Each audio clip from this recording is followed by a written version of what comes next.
Welcome back, Mr. J family. It is me, Mr. J, and the Mr. J Show. This is gonna be kind of a different video than usual because it's kind of a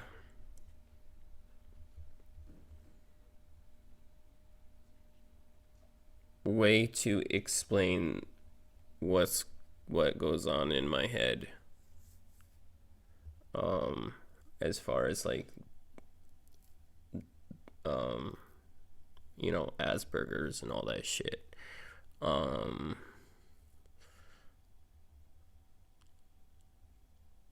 So when I was diagnosed, I started following this guy on YouTube to understand better, like the whole like being on the spectrum thing, because I was a lot of people are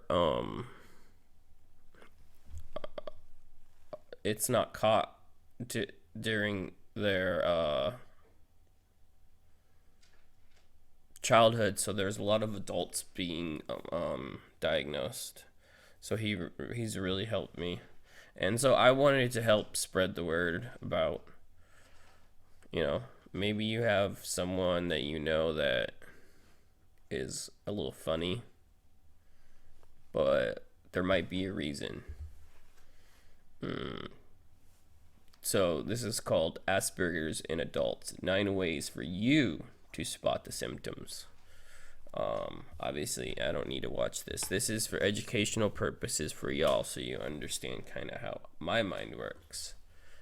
I mean, I assume y'all would be interested in this, but leave a like, leave a sub, leave a comment for more Mr. J and Asperger's action.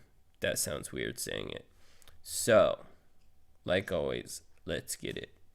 In adults, in this video, we're going to be covering 9 ways that you can spot Asperger's in somebody quickly. Coming up.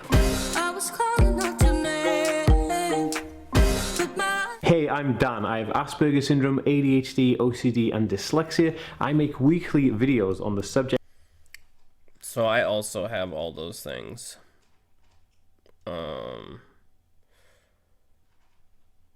OCD and Asperger's kind of go hand in hand. Like, I have to do the same thing every day in the same order, or my day's ruined.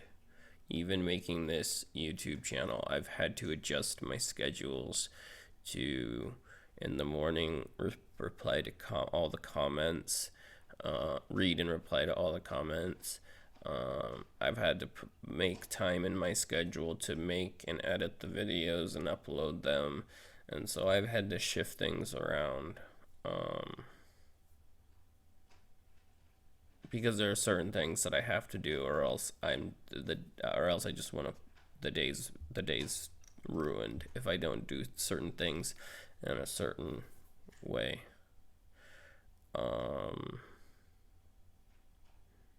Like all the way, like to the point where I get dressed in a certain order, the same way every day. I wear what seems to be the same clothes every day, but it's not the same clothes. It's just they're all very similar. And I also like eat the same thing every day. And my family's bewildered by it because they're like, oh, well, I couldn't eat the same thing every single day. And for me, it doesn't bug me. It actually brings me a little bit of, I don't know, control, I guess. I don't know. But anyway, sorry, I'm just talking. Let's let him. So make sure to hit that subscribe button and join the most accepting family on YouTube and learn more. In this video, I'll be covering some symptoms that have been proven to help identify Asperger's in somebody.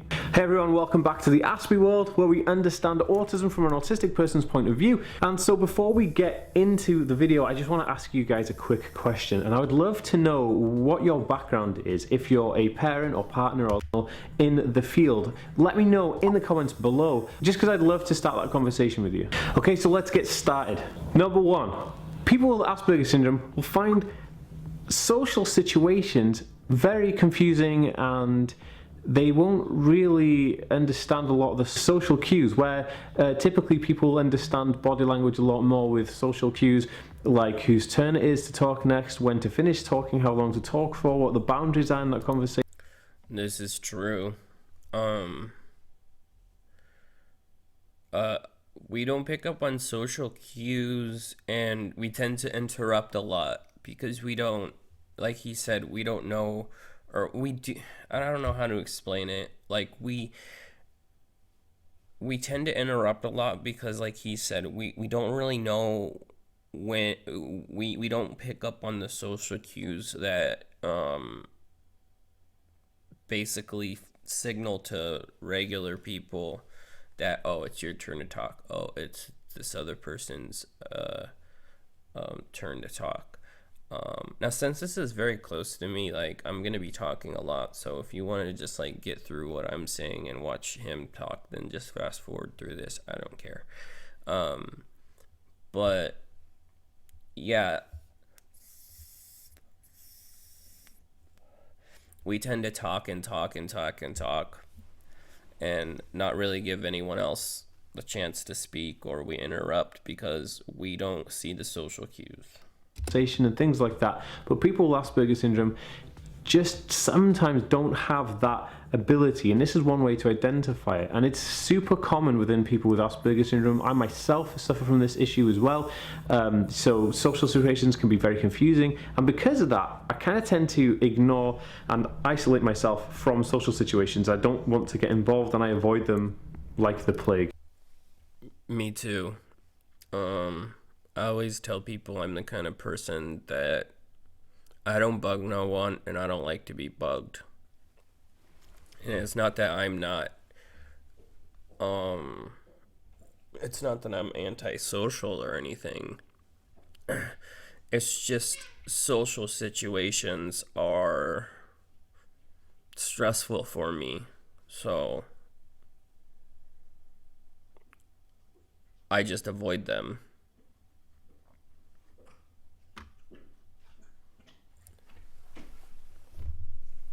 Stupid cat is throwing up again. She eats too fast. Sorry, I got distracted. Anyways, back to the video. This is all down to the fact that autism affects the communication part of the brain, and this is why it's a neurological disorder. And this is how you can really tell. It's like the first steps of really telling if somebody has a neurological issue where there may be something on the autism spectrum there. So this is a really good one to look out for. So number 2, people with Asperger syndrome will find it quite difficult to make small talk. Now, small talk is the conversation that people have in social situations that just kind of comes naturally to them, and they have this natural ability to just talk to somebody who they may have met in a bus stop or in a shopping centre or whatever. But people with Asperger syndrome have a huge issue in engaging in this talk. I mean, how do you start a conversation? It's quite difficult. I find it quite difficult to start a conversation with a stranger or somebody I don't really know, or somebody who I've just See, and that's also true. Like, if I call like one of my siblings, I can talk and talk and talk and talk. But when it comes to strangers, I just don't understand. A lot of time before my like diagnosis, everyone attributed it to my PTSD and junk from Iraq. You know, but I just don't have that part of my brain, I guess, as what I say, where like I can just go up to somebody and small talk with them. And I just tell people that the reason why I can't do it is because I don't really care what's going on in a stranger's life. Like the lady at the supermarket. Like, why talk to the lady at the supermarket about her personal life? It doesn't affect me. I don't know. It's weird. just encountered for a few seconds. I mean, I'm not sure why there needs to be a conversation in the first place, but this is something that I found that I do differently to a lot of other people, and that I always kind of like notice that this is a trait. So when you're dealing with somebody who you think may be on the autism spectrum, look out for this fact that they more often than not will have difficulties with small talk. Okay, so number 3. The person with Asperger syndrome may find it difficult to have full imagination or just imaginative story writing, or when someone's telling the story, they can't really imagine it. I have this massive issue, right? So this is an example for me. My girlfriend, she'll come in and she'll say like, I did this in work today and this person's over here and they stood there and they had this thing here and there was this position there, and I'm just like, I have no idea. I can't imagine how the layout of her office looks or whatever. I can't understand how, you know, the layout of the school or whatever. It's really difficult. I have to really see it with my own eyes to understand it, and I find this really difficult, and it actually kind of also affects my directions as well. When we're driving somewhere, we're trying to find somewhere, my directions are really poor because I can't imagine what's next and stuff. So this is something to look out for, because it's a huge one that's you know, definitely affects people on the autism spectrum with Asperger syndrome. Number 4, people with Asperger syndrome are normally pretty good with picking up details and facts about something that they may be really into. True. So fine details are quite often common. So for instance, when I first met a guy who I'm not friends with called Tom, I noticed that he changed his trousers during the day, and we were in a college course together,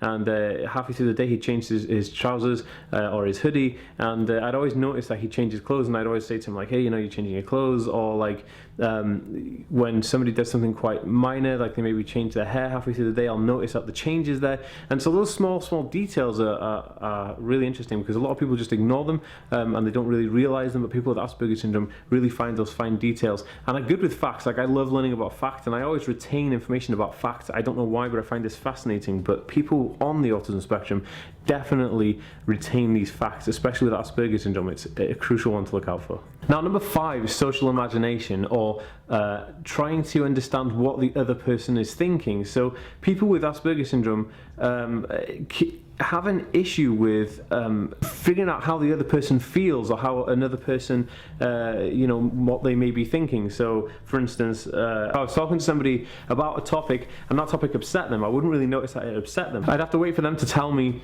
Dan, this has upset me, you shouldn't. Right. And so, like, that's a situation I get in a lot, because I won't pick up on the social cue, which then in turn makes me say something that offends the person, and then I don't understand why it offends them. But I don't try to offend anyone on purpose, if that makes sense. Like, I don't go out of my way to say awful things to people. Sometimes it just comes out, and then I am too far into talking about whatever. I didn't pick up their social cue that it was upsetting them in the first place, so I just keep going, and then they have to basically be like, yo, that was shitty of you to say that. And I'm like, which part? Do you know what I mean? Like, I just don't get it. I don't know. Maybe I'm just an asshole. I don't know. I'm just kidding. But yeah, Didn't really talk about this topic, and this happens all the time, especially with their feelings as well. I don't understand other people's feelings. I don't know if they're happy or sad. They have to really kind of tell me. I mean, at very extreme levels, I know someone's happy or sad, but generally it's difficult to judge that or gauge that. So this is something to look out for when you're trying to spot if Asperger's is the condition that a certain person has. If you guys are interested, I did a video on unusual Asperger symptoms, which are more unusual types, and I'll leave that in a card above here so you can check that out after this video if you're interested in seeing some unusual traits of Asperger syndrome. Okay, so number 6. People with Asperger syndrome can usually focus on certain things for long periods of times. Now, a lot of people call this zoning out, but I like to call it zoning in. So a lot of people say, oh, they're zoning out of kind of reality, but it's more like zoning in. And it's kind of like He took the words right Well, out of my like for mouth. instance, sometimes I'll be somewhere and I'll see something on the floor. Maybe it'll be a bit of electronic equipment, and then I'll just look at it and like just zone it right into it, and I'll start thinking about the complexities of it, how it got there, what it's made of, what its purpose was, what I could really use it for, how I could take it apart, use it for something else, what it looks like, what it kind of resembles, and all this kind of stuff. You know, it may take moments and moments out of the day for me, in my mind, but it'll be like minutes and minutes for everybody else. So this is something to remember. If you see somebody zoning into something and zoning out of what you would call a typical environment, then this could be another causing factor of the Asperger's syndrome. So number 7 is being rude unintentionally. Now, See? I have this a lot. A There lot you of people go. find me That's arrogant what I or was rude, talking but about. it's Let's not see how like he my intentions. explains I've it. never intended to do that. So people with Asperger's syndrome never intend to be rude or arrogant. It just may come across like that because, again, it's all down to that social communication and the social imagination and understanding what is going on in that conversation and where your And it's boundaries not are. So I may say intentional. something which is an obvious fact, but something to be aware of is being tactful in your approach to conversations. I have no tact. So one thing I'm not very tactful in conversations. I may say the wrong thing at the wrong time, and it's really difficult to gauge that. So somebody with Asperger's syndrome will definitely have. And I like the way he phrased that too. He said, they may be,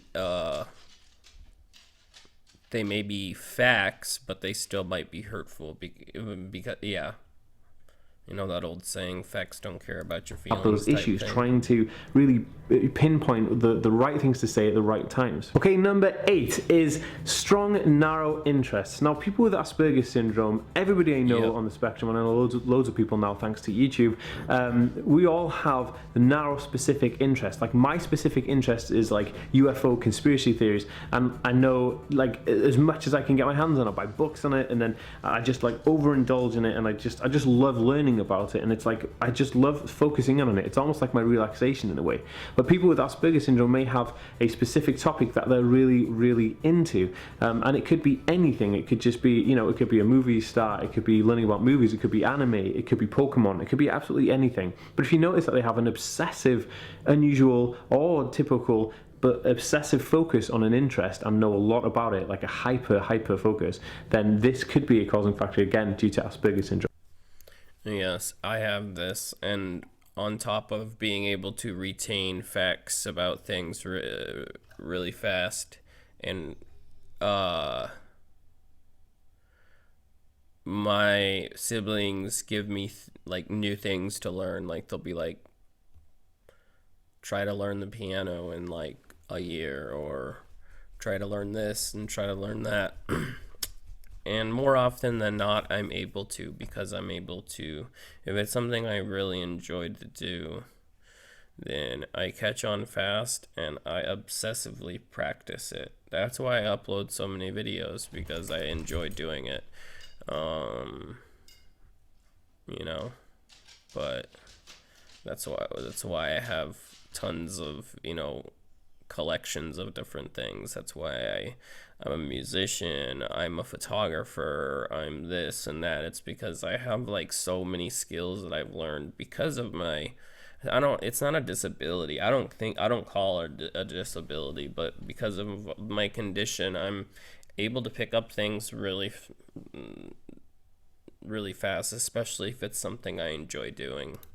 Number 9 is routine. So people with This is what I was talking about at the beginning. Like, I have a routine to do a certain thing every day. Asperger's syndrome like to do things in a certain way that are inflexible and very repetitive. So like I like to get up the same way every single day. I like to do the same thing. I like to wear the same clothes. I like to have my morning routine exactly the same. I like to have my day routine the same.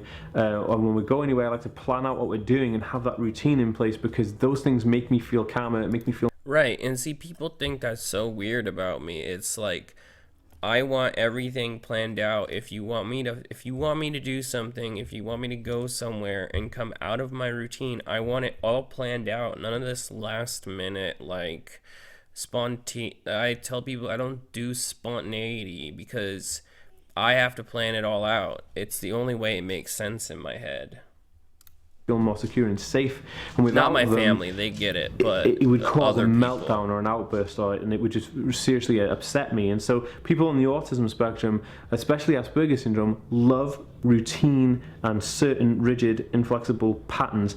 It's just comfortable to live your life like that. I find it chaos outside of these patterns. Right. My brain can't cope with it, It and my doesn't make mind can't sense. cope with it. It's Right. difficult to explain, but it's something that is there, and it's a huge factor in Asperger syndrome. Okay, so I know I said I was only going to give you 9, but I'm just going to give you an extra bonus one. This is number 10. Now, number 10, I hear this a lot from people who I know. People with Asperger syndrome may find it really difficult to make new friends, or just make friends in general. I remember in primary school, this was really difficult for me to make friends. I didn't really have many friends in primary school, and then in secondary school, it was even more difficult. So I only have a couple friends, some that I've stayed in contact over the years from the military. But as for like I've said before, I don't even have a Facebook but like I have one person that I consider like a really good friend that lives around here, and that's it, just one. I don't have a girlfriend, but like I'm not unhappy. Do you know what I mean? Like I'm alone all the time, but I don't get lonely, if that makes sense. But um yeah, for me, my family is just my family and my siblings are just my biggest support. I talk to my siblings on a daily basis. Otherwise, I would have no human contact. But yeah, To make friends, but I found that by playing music, because I'm a multi-musician as well, and I taught myself to play instruments. By playing music, I found other people who played music, and I then made friends with those people, and they've been my friends. They're my only friends really that I've had my entire life. So it's difficult to make friends because you have to find some way of relating to them, and often the world can be very isolating. So if you see somebody who's got a huge difficulty in making friends, this could be down to the fact that they have Asperger syndrome. If you'd like to learn more about autism and Asperger's, make sure you hit that subscribe button over. so I hope this was informative for all of you. I know it's a random video, but I figured it's just something that I had to get out of the way. And yeah, if you like what you see, leave a like, leave a sub, leave a comment. This has been Mr. J with the Mr. J Show, and have a great day.